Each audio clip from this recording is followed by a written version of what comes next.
और कांग्रेस महासचिव प्रियंका गांधी ने यूपी में सियासी रंग जमाए हैं। अब वो पीएम मोदी के गढ़ वाराणसी में पहुंच गई हैं। काशी में प्रियंका ने बाबा विश्वनाथ के दर पर हाजिरी लगाई और कांग्रेस की जीत का आशीर्वाद मांगा।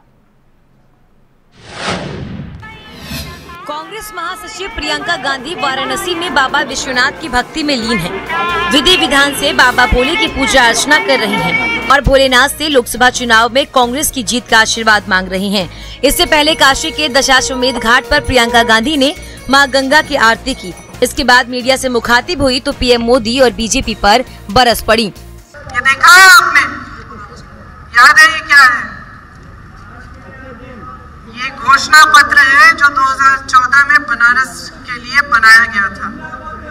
हाँ? इसमें 8 वादे किए हैं मोदी जी ने। आप बताइए इसमें से एक पूरा हुआ कि नहीं? नहीं हुआ ना? तो ये प्रचार की राजनीति जो है ना, ये बहुत सरल राजनीति है, आसान राजनीति है, कोई भी कर सकता है। कांग्रेस महासचिव प्रियंका गांधी ने यूपी में अपनी पार्टी को फिर से खड़ा करने के लिए कमर कस ली है। पीएम मोदी के गढ़ वाराणसी में सिंधमारी की भरपूर कोशिश प्रियंका गांधी कर रही हैं। भक्ति की शक्ति से कांग्रेस की मझधार में फंसी सियासी नैया को पार लगाने की कोशिश की जा रही है। आपने ये सवाल पूछा कि मैं गंगा माँ के रास्ते से क्यों आई। मैंने आपको एक लंबा पत्र लिखा है इसके बारे में, आपने पढ़ा होगा।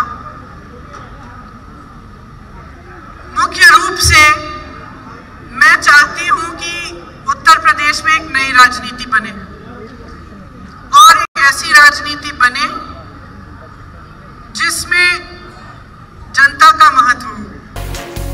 पीएम मोदी के गढ़ में पहुंचकर प्रियंका ने हुंकार भरी तो कांग्रेसियों का दिल बाग बाग हो गया। कांग्रेसियों ने जनता का उत्साह देखा तो कांग्रेस अध्यक्ष राहुल गांधी को पीएम बनाने की हसरतें हिलोरे मारने लगी। अब जोश दोगुना था तो कांग्रेसियों ने बीजेपी पर एक से बढ़कर एक तीखे सियासी बाण चला दिए। प्रियंका जी की यात्रा में स्पष्ट दिख रहा है कि जनता ने मन बना लिया है परिवर्तन का, और कितना आक्रोश है मोदी जी के विरुद्ध, बीजेपी सरकार के विरुद्ध, और कांग्रेस के प्रति एक नया जोश है कि एक अच्छी सरकार जो देश को, युवाओं को भविष्य दे सके, उनको रोजगार दे सके, किसानों का जो भला कर सके, महिलाओं का जो भला कर सके, मजदूरों का जो भला कर सके, वो सरकार अब आने वाली है, कांग्रेस की सरकार आने वाली है। इधर प्रियंका के वाराणसी में हुंकार भरने से कांग्रेसियों का जोश हाई हो रहा था तो बीजेपी के पांव तले जमीन खिसकने लगी। प्रियंका को घेरने के लिए बीजेपी ने अपने लड़ाकों को सियासी मैदान में खड़ा कर दिया और बीजेपी के महारथियों ने प्रियंका के वाराणसी वाले दाव को मात देने के लिए रणनीति बना दी।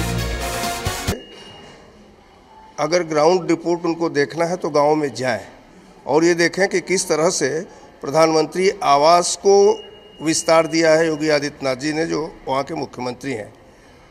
वहाँ जाएं और वो देखें कि किस तरह से वहाँ उन्होंने शौचालयों का निर्माण किया है। लाखों मतलब कार्य इस समय उनके जो है हुए हैं, आदित्यनाथ जी के समय में ही हुए हैं। वहाँ पर लॉ एंड ऑर्डर पूरी तौर पर है। आदित्यनाथ के ये शासनकाल में आते ही आते उन्होंने 36,000 करोड़ रुपए का किसानों का कर्ज माफ किया। तो बीजेपी ने प्रियंका के वाराणसी दौरे को फ्लॉप कराने के लिए पूरी रणनीति बनाई है, लेकिन प्रियंका तो सियासी अखाड़े की पुरानी खिलाड़ी हैं। प्रियंका सियासी दावपेच को बखूबी पहचानती हैं, इसीलिए पूरे होमवर्क के साथ पीएम मोदी के गढ़ में सेंधमारी की कोशिश कर रही हैं। लेकिन सवाल है कि प्रियंका का ये दाव वाराणसी में कामयाब होगा? क्या पीएम मोदी के गढ़ में प्रियंका सेंधमारी कर पाएंगी?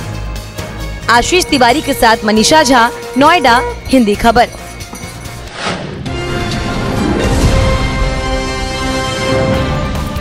घंटी का बटन दबाइए और हिंदी खबर से जुड़ जाइए।